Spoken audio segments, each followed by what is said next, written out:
Salam, salam, outsider. Le débrief commence maintenant. L'Algérie se fait battre aujourd'hui par la Mauritanie 1-0 et l'Algérie est éliminée de la Coupe d'Afrique des Nations. Dans l'autre match, l'Angola a gagné 2-0 face au Burkina Faso. Les Palancas Negras sont en train de nous montrer qu'ils ne sont pas là pour rigoler. Belle performance de leur part face aux Burkinabés. Victoire 2-0, ils sont qualifiés. Les Burkinabés sont aussi qualifiés. Il y a des choses qu'il va falloir réajuster. Cependant, ce n'était pas ça l'événement de la journée. Je suis désolé, l'événement de la journée, il est simple, c'est l'élimination de l'Algérie. Cette équipe nationale d'Algérie-là ne s'est pas gérée. Encore une fois, elle nous a sorti une performance tocaresque. Pas la peine de beaucoup parler, pas la peine de beaucoup polémiquer. Il est temps qu'il y ait des changements. Dans le dernier débrief de l'Algérie, je l'ai dit, Djamel Belmadi doit se gérer. Un effectif doit être renouvelé. Cet effectif-là devait changer. En 2019, ils ont été champions d'Afrique, mais depuis lors, ils ramènent les mêmes joueurs. La dernière fois, il a fait jouer Fegouli. On n'a rien vu d'intéressant. Riyad Mahrez nous a dit qu'il n'entend pas. Nous, on lui a dit qu'on ne voit pas. Aujourd'hui, on peut dire quelque chose de clair. Il s'en va. En fait, le problème, il est simple. C'est que les Algériens, malheureusement, aujourd'hui, j'ai l'impression qu'ils ont tout fait, sauf jouer au football. Et c'est la faute de Djamel Belmadi. Parce que les choix du coach ont été douteux. Oui, il a fait des changements. Oui, il a osé mettre Mahrez sur le banc. Cependant, il a fait jouer trop de joueurs qui ne se connaissent pas. Les boys ne se connaissent pas. J'ai vu Oussem Aouar. Je me suis posé des questions. J'ai dit Oussem Aouar. Mais Oussem Aouar a joué un match aujourd'hui que des déboires. Un match de tocard. C'est pas facile pour lui. Le boy ne connaît pas le continent. Il ne connaît pas l'intensité d'une Coupe d'Afrique des Nations. Et ils connaissent encore moins, je dis bien, la difficulté de jouer un match à élimination directe. Lors de la dernière Coupe d'Afrique des Nations, les Algériens étaient dans un groupe qu'on pouvait considérer comme étant un groupe abordable en tant que champion d'Afrique en titre, puisqu'ils avaient gagné en 2019. Ils avaient fini dernier. Ils n'avaient rien foutu d'intéressant et ils s'étaient fait battre. Aujourd'hui, on les regarde, la même chose. Le groupe est normalement abordable. On s'est dit que l'Algérie est peut-être supérieure à l'Angola, sûrement peut-être supérieure au Burkina Faso, même si le Burkina Faso est demi-finaliste de la dernière Coupe du Monde, de la dernière Coupe d'Afrique des Nations, excusez-moi. Ils sont même normalement ultra supérieurs face à la Mauritanie. Donc au pire des cas, tu te dis que les Algériens, leur dernier match, au moins, ils doivent le gagner. Regardez ce qu'ils nous ont proposé. Je suis désolé, mais je suis obligé de dire la vérité au DZ. Vos joueurs ne se sont pas gérés. Ils ont passé plus de temps à essayer de chercher des fautes, plus de temps à se plaindre qu'à jouer au football. On a vu ici des équipes être menées jusqu'à la 90 et quelques minutes. Ça joue au football, ça ne demande pas des pénaltys. Bounedjah, on l'a pas touché, même pas on le touche, il tombe, il demande le penalty. Comment il s'appelle encore une fois? Slimani, ok. Il y a contact, les deux s'attrapent, il attrape le maillot, l'autre attrape le maillot de l'autre, il demande le penalty. Ça veut dire que même le kiné algérien, on lui a rien demandé lui aussi. Il est rentré sur le terrain, je pensais qu'il était venu pour constater une blessure ou pour essayer de soigner son joueur. Il arrive, il laisse le joueur à terre, il regarde la caméra, il nous fait la VAR. On nous montre le banc, ils nous font la VAR. On nous montre les supporters, ils nous font la VAR. On vous a dit que la VAR, c'est le football. La VAR, c'est pas le football. Dans la vie, il faut pas être avare. Franchement, je suis désolé en fait. Ils n'ont rien prouvé d'intéressant aujourd'hui. C'est une grande équipe, c'est une grande nation. Je respecte énormément l'Algérie parce que l'Algérie, il n'y a même pas quelques mois, ils ont joué face au Sénégal. Chez nous, ils nous ont battu 1-0. On connaît très bien cette équipe algérienne-là. On sait qu'elle a du talent, mais il fallait du changement. Tu ne peux pas venir avec les mêmes joueurs constamment. C'est le même scénario qu'en 2022. C'est le même scénario qu'en 2022. Et c'est le même réalisateur du film. Ton film, il a floppé en 2022. Tu nous mets le même scénario, mais tu floppes encore. Mais que voulez-vous? Que voulez-vous, en fait? Que voulez-vous? On peut même pas les aider. Il n'y a pas de grosse polémique aujourd'hui dans le match. Il n'y a pas de grosse polémique d'arbitrage. Et même s'il y en a, ce n'est pas le fait le plus important parce que la performance, elle est nullissime. Elle est vraiment nullissime. Il n'y a aucun joueur aujourd'hui sur le terrain au niveau de l'Algérie qui s'est géré au milieu de terrain. On a vu le boy Zerouki, c'est bien ça si je ne me trompe pas. Zerouki, match de tocard. Ils ne savent même pas relancer un ballon. Mais calmez-vous les gars, calmez-vous. Posez le ballon, essayez de sortir. Incapable de le faire, ça donne des passes décisives aux Mauritaniens. Ils ont eu de la chance que AK-47 n'a pas repris le ballon, je dis bien. Et le ballon, il est sorti. C'est pas sérieux. Comment il s'appelle? À part Adamounas, qui faisait un bon match et qui est sorti. Mis à part ça, quel joueur algérien peut être aujourd'hui sur le terrain et dire j'ai fait un bon match? Quel joueur algérien peut être sur le terrain aujourd'hui et dire j'ai fait un bon match? C'est honteux. Franchement, c'est honteux ce que les Algériens nous ont proposé. Il est temps qu'il y ait changement dans cette fédération-là. Il est temps que Belmadi rende les clés de la fédération, de l'équipe nationale, parce que ça ne marche pas. Ça ne fonctionne pas. Ils ont dormi sur leur laurier. Oui, en qualification, ça peut marcher. Oui, vous êtes resté invaincu pendant une trentaine de matchs et tout. Oui, on sait que vous avez battu des records. Mais aujourd'hui, la seule équipe qui a vraiment battu un record, c'est la Mauritanie qui vient de gagner son premier match dans l'histoire de la Coupe d'Afrique des Nations. Top performance de la part des Mauritaniens, de A à Z. Leur gardien, il a été exceptionnel. Il a été exceptionnel. Des arrêts exceptionnels. Des coups de pied arrêtés où, normalement, Aïssa Mendy devait venir claquer son but. L'arrêt de Boubacar Niasse est juste magnifique. Il est juste magnifique. La manière à laquelle il sort, il fait cet arrêt-là, c'est sensationnel. Aujourd'hui, la Mauritanie nous a montré la force d'un collectif et c'est passé à travers un coach qui, lui, a dit quelque chose et il l'a fait. Amir Abdou, avant le match, on lui a dit, je ne sais pas quoi, il a dit, dites à Belmadi de se préparer. Les gars savaient. AK-47, ce bandit-là, je dis, Camara, lui-même, il sait. Hier ou avant-hier, il était interviewé sur le terrain d'entraînement. Il a dit des choses claires. Il a dit, on ne donnera pas 3 points à l'Algérie. Ils n'ont pas donné 3 points à l'Algérie. Ils sont venus prendre 3 points à l'Algérie. Et en plus de ça, ils leur ont donné un billet d'avion, retour directement vers Alger. C'est grave. C'est très, très grave. Aujourd'hui, si tu es algérien, tu dois péter des câbles, tu dois te fâcher et tu as raison. Tu as raison. Mais ça a été nul. Les Algériens ont été nuls. Faut pas avoir peur de le dire. Vous avez été nuls. Et c'est quand on te dit que tu es nul que la prochaine fois, tu vas comprendre que tu as été nul et que tu vas avancer. Mais depuis qu'ils ont battu le Sénégal, ils sont incapables de gagner un match en Coupe d'Afrique des Nations. La dernière CAN, 0 victoire. Cette fois-ci, 0 victoire. C'est quoi ça? Mais c'est quoi ça? Entre-temps, ils ont pris une climatisation de Karl Toko et Kambi. C'est-à-dire qu'ils n'ont même pas été capables de renaître de leurs cendres tel un phénix comme l'ont fait les Camerounais. Parce que les Camerounais, ils te sortent de temps en temps des performances de tocard, mais de temps en temps, ils te sortent des performances de superstars. Ils arrivent à s'en sortir au moins. Les Algériens, c'est désillusion sur désillusion. C'est désillusion sur désillusion. On ne joue pas une compétition avec des résultats sur des matchs amicaux. La compétition, elle se joue quand elle commence. Qualification face au Cameroun éliminé. Coupe d'Afrique 2022 éliminé. Coupe d'Afrique 2024 éliminé. Il va falloir que tout change dans cette équipe nationale. Il est temps que les choses changent. Parce qu'aujourd'hui, les Mauritaniens leur ont montré que le collectif, c'est le plus important. Que la force du collectif, la force du nombre, c'est le plus important. Première victoire de la Mauritanie dans l'histoire de son football. Et c'est Amir Abdou qui l'amène. Ce même Amir Abdou qui était coach des Comores. Était coach des Comores. Et nous tous, on le sait. On est conscient de cela parce qu'on était là. On était là. Moi, j'étais au Cameroun. S'il n'y avait pas de Covid, le Comores aurait pu éliminer le Cameroun. Mais c'est parce qu'il y avait Aladur dans les bus, je pense, si je ne m'abuse. C'est parce que les Comoriens, ils ont été obligés de venir avec un latéral gauche, un latéral droit, je ne sais même plus, pour le mettre dans les buts.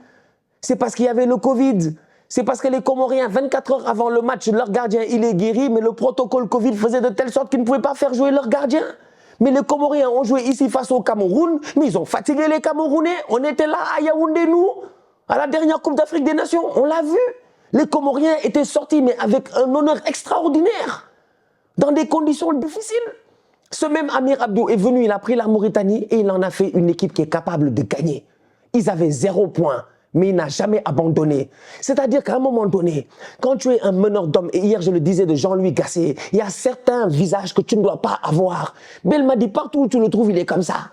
C'est pas possible, c'est pas possible, c'est pas possible pour aller où c'est possible. C'est possible, frérot, c'est possible, c'est possible, c'est possible, c'est possible. De la même manière que l'Algérie a battu le Sénégal en finale de Coupe d'Afrique des Nations avec un tir, un but dans un match où peut-être le Sénégal aurait pu mieux espérer, c'est une finale, ça ne se joue pas, ça se gagne. Félicitations à eux. De cette même manière-là, je dis, la Mauritanie est venue et a tapé l'Algérie aujourd'hui et la Mauritanie s'est qualifiée. Donc du coup, c'est possible. Il y a certains visages que tu ne dois pas montrer. Il y a certains, c'est-à-dire qu'il y a certaines attitudes que tu ne dois pas montrer. À la mi-temps du match, au lieu de se concentrer sur son équipe, on était là, au lieu de se concentrer sur son équipe, il va parler à l'arbitre. Mais lui, en fait, il n'est pas sérieux. Il n'est pas sérieux. Il n'est pas sérieux. Je suis désolé, il n'est pas sérieux. Concentre-toi sur ton équipe. Va parler à tes gars dans les vestiaires. Essaie de remobiliser ton équipe. Il ne l'a pas fait. Quand Riyad Mahrez n'était pas dans le 11 de départ, je savais que c'était mort. Vous savez pourquoi? Parce que depuis le début de la compétition, il a faussé les cartes. il a fait jouer des gars qui ne devaient pas faire jouer. Riyad Mahrez, premier match pourri, deuxième match pourri, il fait le malin, il sort sur les réseaux sociaux, il nous dit qu'il n'entend rien, genre je m'en fous et tout ça. Tu le mets sur le banc, tu fais jouer d'autres joueurs qui n'ont pas l'habitude de jouer ensemble. Les boys en première mi-temps, ils galèrent. L'Algérie a 80% de possession de balles, ils sont incapables de se créer une occasion dangereuse réellement. Possession totalement stérile face à la Mauritanie.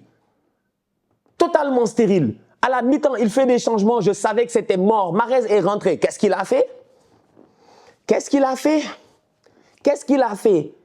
Qu'est-ce qu'il a fait? Ouais, geste technique, passe. Ratata, passe. C'est pas parce que tu es sur le terrain, tu fais le choco-choco, genre je sais faire des passes et tout ça, que ça veut dire non, non, non, non, non, non, non. On vous a dit c'est la CAN, c'est la CAN, c'est la CAN. Laissez vos 4-4-2, vos 4-3-3 et vos 5-2-2. C'est tout vos 5-3-2. Ça ne nous intéresse pas. C'est une question de courage. C'est une question d'abnégation, de sacrifice, de vouloir tout donner. C'est ça qui est important à la Coupe d'Afrique des Nations. C'est ça qui te fait avancer. Mais tu ne peux pas venir avec une certaine arrogance en te disant que ouais, on est meilleur que les gars, on va s'en sortir. Désolé, tu ne t'en sors pas. Aujourd'hui, Belmadi est fautif. Si l'Algérie a perdu aujourd'hui, Belmadi est fautif. L'Algérie n'est pas un petit pays de football. Ça, franchement, il faut l'admettre. L'Algérie n'est pas un petit pays de football. Mais Djamel Belmadi a déconné. Riyad Mahrez n'est pas un petit joueur de football. J'ai énormément de respect pour la carrière de Riyad Mahrez parce qu'on l'a vu, le Riyad Mahrez. On a vécu Riyad Mahrez, Jamie Vardy, N'Golo Kanté et tout ça avec Leicester. On a vécu Riyad Mahrez, contrôle de balle extraordinaire,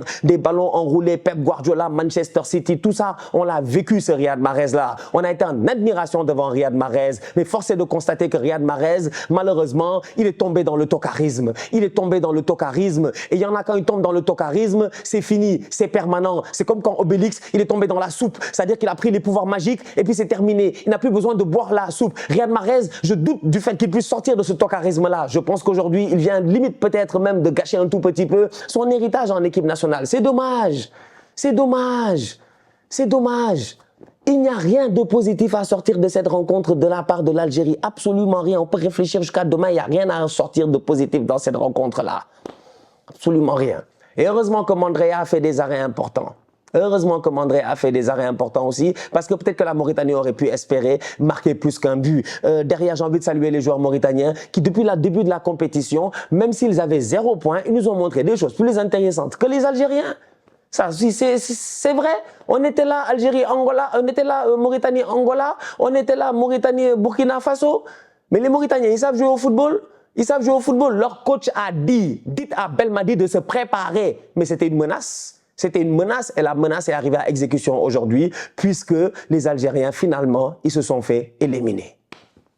Défaite de l'Algérie 1-0 face à la Mauritanie. Je vous le répète encore une fois, c'est grave. C'est très très grave en fait. Bravo aux Mauritaniens.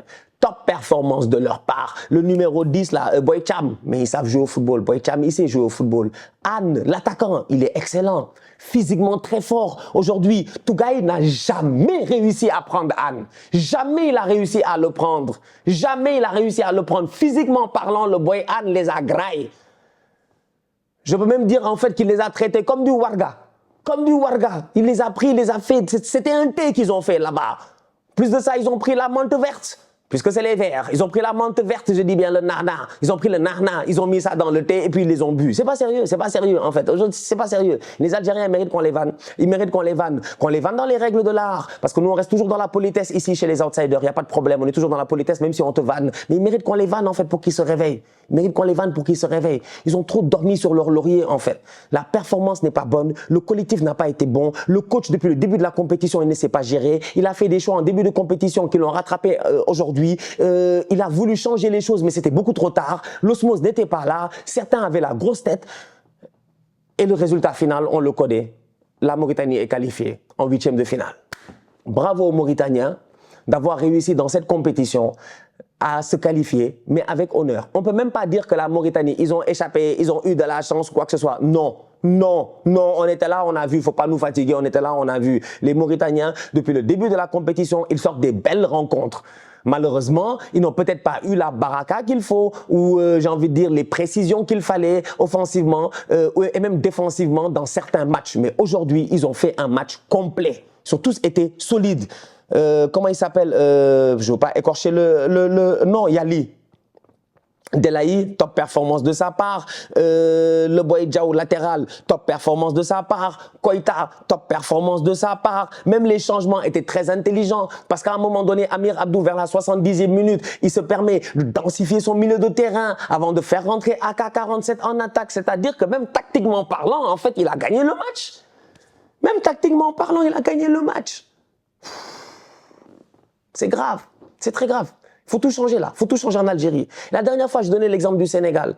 Et en disant que, moi je ne sais pas ce qui va se passer durant cette CAN. Peut-être que le Sénégal, on sort en 8e de finale, tu vois. Peut-être on sort en 8e de finale. Mais moi, même si on sort en 8e de finale, j'en voudrais aux joueurs, peut-être pour le contexte du match, ou au coach, ou machin, ou etc. Ça, c'est autre chose, c'est un autre débat. Mais ce qui est important, c'est l'évolution d'une équipe nationale. Regardez l'équipe qui a joué la finale de 2019, je dis, Sénégal-Algérie. Regardez cette équipe-là, regardez l'équipe d'Algérie, faites une comparaison. Regardez l'équipe du Sénégal qui a joué la CAN 2022 au Cameroun. Regardez celle qui a joué d'Algérie en 2022 au Cameroun. Regardez l'équipe du Sénégal aujourd'hui à cette Coupe d'Afrique-ci. Regardez celle de l'Algérie. C'est que Belmadi, il n'a jamais rien changé de pertinent. Il y a des boys, il les a naturalisés, ils ont été naturalisés, ils ont repris leur nationalité. Je ne sais même pas comment on appelle ça, ils sont arrivés, mais jamais ils ont réussi vraiment à trouver leur place dans cette équipe-là. C'est qu'à un moment donné, un collectif, ça se construit sur le long terme. Tu peux pas venir à chaque fois avec les mêmes joueurs et te dire que oui, parce qu'ils ont été forts à un moment donné, ils vont... Non, le football, ça va très très vite. Moi, je suis étonné en fait qu'il ait fait certaines erreurs, Belmadi. Je me pose des questions en fait, Belmadi. Il fait exprès ou bien il fait exprès? Et puis 1, 2, 3, il est là en train de marcher comme un nerveux. On dirait Sampaoli. De temps en temps, on dirait Sampaoli, Belmadi. Il est comme Sampaoli à la Coupe du Monde. C'était quelle Coupe du Monde? C'était quelle Coupe du Monde où Sampaoli avait l'Argentine? C'est pas 2018. Non, c'est pas 2018. 2018, il avait l'Argentine. On dirait Sampaoli. Il est nerveux. Il est nerveux, genre. Calme-toi. Parle à tes gars. Gère ton équipe. Fais évoluer ton équipe. Aujourd'hui, l'Algérie, elle n'a pas évolué. Elle n'a pas évolué. Elle n'a fait que... Je sais même pas. C'est quoi le contraire de évoluer? Régresser. Elle n'a fait que régresser en fait. Elle n'a fait que régresser. Et le résultat est là. Élimination de l'équipe nationale d'Algérie. Comme je dis, c'est une équipe qui aurait mérité mieux. Les supporters algériens sont des supporters qui sont très fervents en fait. Ils aiment leur équipe nationale. Je pense qu'ils auraient pu nous proposer beaucoup mieux dans cette compétition. Moi, j'étais convaincu et je l'avais dit dans la vidéo avec Wilou où on parlait de la Coupe d'Afrique des Nations. J'avais dit, je m'attendais à ce que l'Algérie soit revancharde. Que l'Algérie soit revancharde, qu'elle fasse preuve d'ego, que son ego a été touché lors de la dernière CAN. La dernière CAN, ils avaient dit qu'il fait chaud, il fait humide, le terrain de Djapoma n'était pas bon, tout ça, on était d'accord. Maintenant, c'est quoi l'excuse? C'est quoi l'excuse maintenant? Il n'y a aucune excuse. Là, c'est dans le football qu'ils se sont fait taper. C'est dans le football qu'ils n'ont rien montré. C'est grave. Donc voilà. Défaite de l'Algérie aujourd'hui, 1-0 face à la Mauritanie. Les Mourabitounes, les Mauritaniens, ces bandits-là, ces bandits-là, ils ont réussi à gagner et à se qualifier. Et voilà. Et voilà, on va voir ce que ça va donner. La Mauritanie, ils vont jouer contre qui là? Je ne sais même pas contre qui ils vont jouer. La Mauritanie va jouer face au Cap-Vert. Ça risque d'être un match explosif. En fait, tous les matchs là sont explosifs. Nigeria, Cameroun, Cap-Vert, Mauritanie pour le moment. Et Guinée équatoriale. Le choc des Guinées là-bas encore. Pour le moment, ça promet des 8e de finale qui seront juste sensationnels. Et on est sur la CAN du siècle, vous-même vous le savez. En fait, cette Coupe d'Afrique des Nations, elle est juste exceptionnelle. Je vous l'ai dit, on n'a rien à envier à la Copa. On n'a rien à envier à la Asian Cup. Je vous dis encore, on n'a rien à envier à l'Euro, en fait. Sincèrement, on n'a rien à envier à l'Euro, en fait. Moi, je suis très fier de mon continent. Je suis très fier du football qui est en train d'être montré sur les terrains. Et je suis fier aussi de la qualité de l'organisation que la Côte d'Ivoire nous offre. Même si, en termes de billets, c'est compliqué pour nous tous, nous qui n'avons pas, nous, on n'a pas d'accréditation, on n'a rien, on cherche des billets, on n'en trouve pas, c'est difficile. Mais sinon, mis à part ça, les terrains sont bons, les conditions sont bonnes. Les Algériens, ils sont arrivés, je pense que dès le premier jour, ils étaient d'accord qu'à Bouaké, je pense que c'était à Bouaké, tout était correct et tout, tranquille.